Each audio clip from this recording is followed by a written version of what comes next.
Hey, good morning. It is May 23rd, 2023, and boy, do I have a word for you. We received about 1,000 views last week on this word. So I am in part 3 of Psalm 24, and if you haven't watched the last 2 videos, you should do it. It'll help you understand what the Lord is doing and now in this time what's actually really playing out. And you're going to get really excited. It'll give you hope. It'll give you strength. I have a prophetic word at the end of this teaching. So we're going to move into Psalm 24.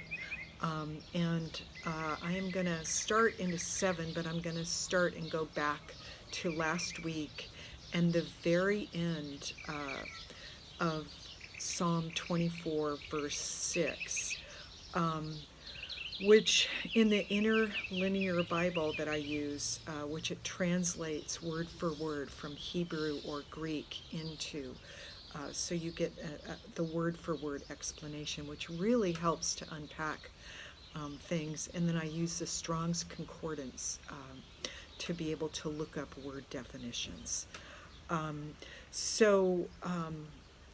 It's very simple. You can do it too as you spend time with the Lord.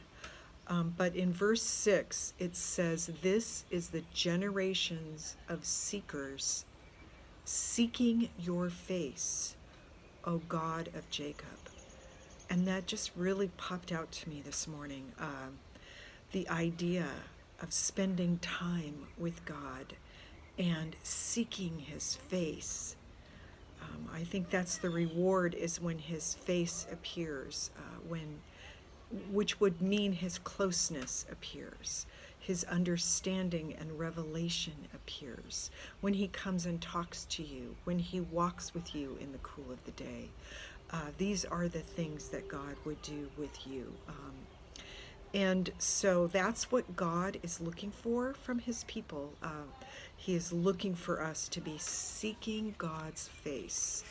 And that's just a really important key. I'm going to continue on with my notes that I received from him this morning. Do you want to be blessed? Then get into what these keys are and seek God's face. Get up and personal. Tell him everything. Go to him with every single detail.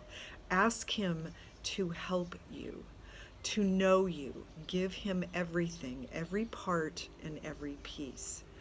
That is how you become the bride. You get to know the one you'll spend eternity with.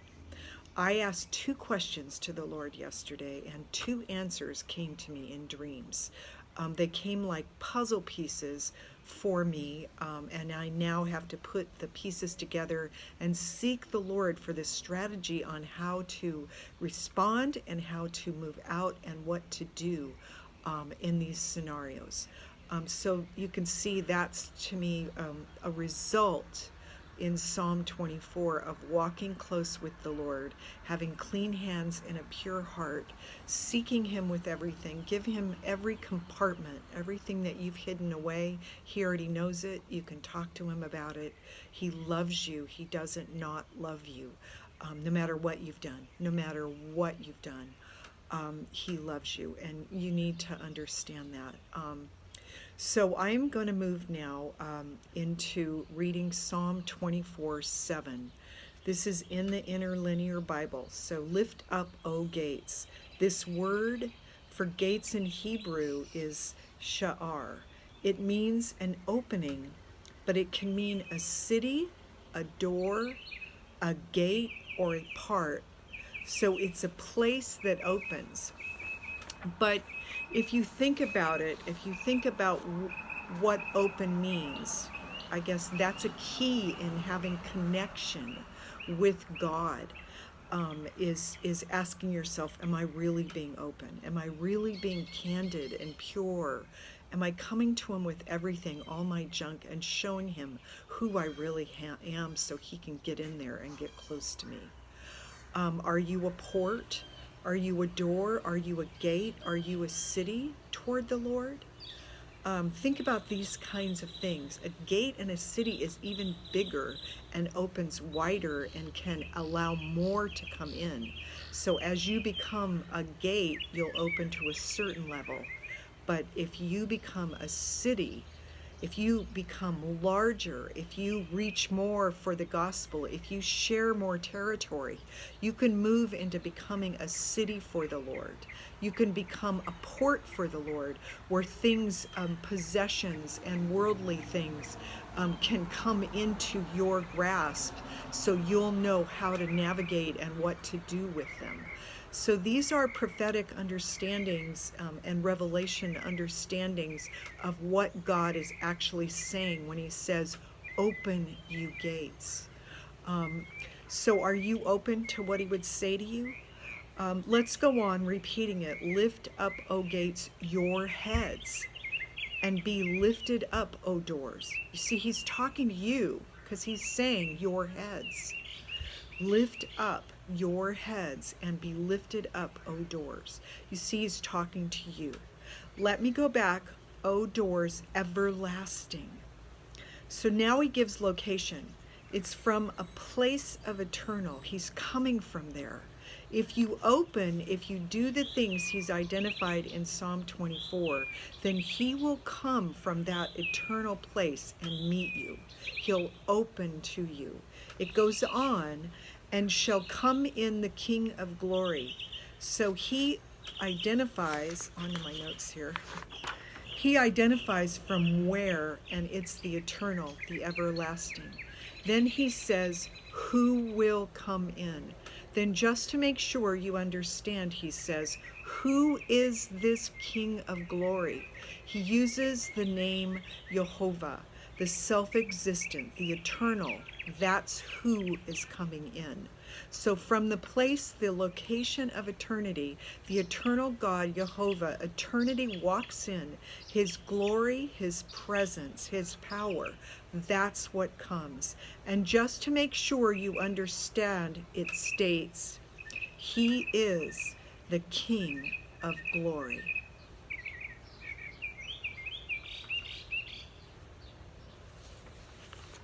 Now let's look at the word glory. In Hebrew, it's 3519. In the Strong Concordance, it means weight, but in a good sense. It also means splendor and copiousness. This word means abundance, plenty, great quantity, full supply. So think about when God's glory descends, it comes in as a weight, which actually one time I was in a church, Chris McClarney was singing, he's a worship leader, and the presence fell. And Chris called people and said, you need to come up here, up on the stage, come up with me. It's so heavy up here. And I went up as one of the people that went up just to worship God. And it was so heavy, I couldn't even raise my hands. It was so heavy. The presence felt so strong. My arms were glued to my side, and I couldn't even lift up my hands because of the heaviness.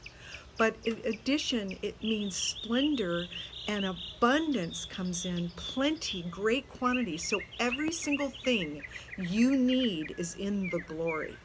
Every solution to every problem, every healing that you need, all of it is available. The abundance, the plenty, great quantity, full supply. It's eternal stuff that comes in when God decides to come in with his glory. And he tells us to open up so that it can happen. So when the glory comes, the creator of heaven and earth, this is what he is, what he brings. This is why we don't have to rely on man for answers. We rely on God. He has it all. And now I've given you his instruction to get it. It's not hard, it's simple, but you have to do it his way. I think I'm going to repeat that.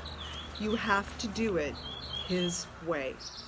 Now, last week's prophetic word, the second wave. So I'm going to shift now from Psalm 24, and I'm moving over into the prophetic that the Lord shared with me this morning. So now, last week's prophetic word, the second wave, it began to hit, and you see Congress is shifting. There are bishops on the board. These are many sideways fights that are going to shift the reality now. You are seeing it. Many battles are exploding now. I'm talking about in the nation, and I'm talking about the political. It's going to strike one after another. And the enemy cannot combat what I, the Lord, do. It will assault, assault, assault. As each one strikes, this is in Israel now, now he's shifting. For each bomb attempt that tries to strike my home, my Israel, my city, Jerusalem, I will retaliate by striking back with these assaults. For every strike upon my land, says the Lord, I am going to take back more territory for righteousness. I am going to take back more land. I will bring down what the enemy is doing. The tie between the U.S. and Israel is my connection. I established it, sort of a storehouse for my efforts. I have this little place I love, Israel, and this great territory I own, the United States.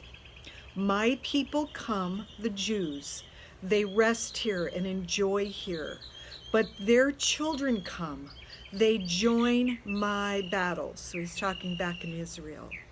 The enemy cannot have this. It's mine. And I felt that this was Jesus talking to me.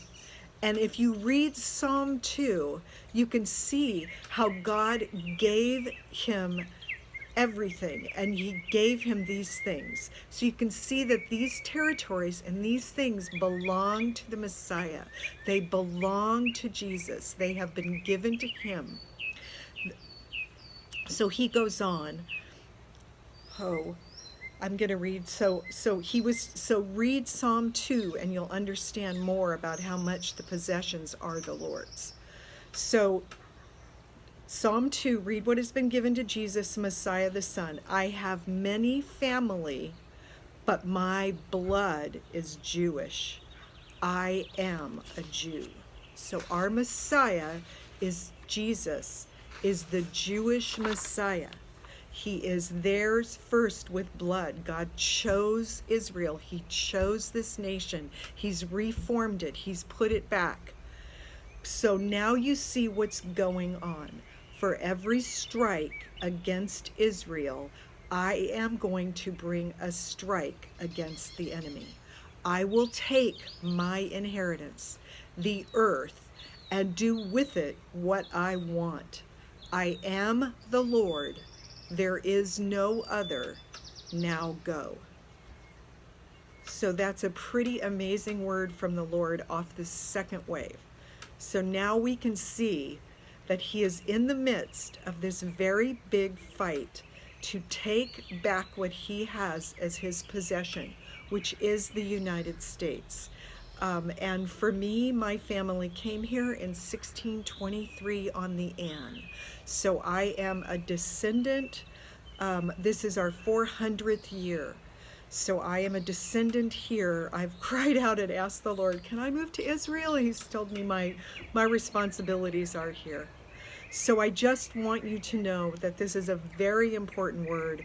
We can see that all of these strikes are going to basically shift our nation, bring in righteousness. Things are being targeted. God is sending him. He sits there and laughs at the enemy. He puts them into derision. You can see the complete craziness and insanity that they are in because they are coming against him. But at the same time, you can see that he has a strategy to take it back and to take the land as his possession. We are the Lord's. We are his possession.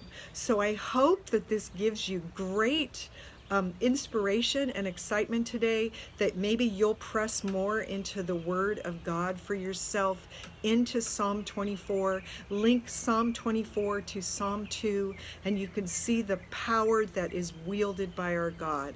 So I hope and pray you have a very blessed day. God bless you.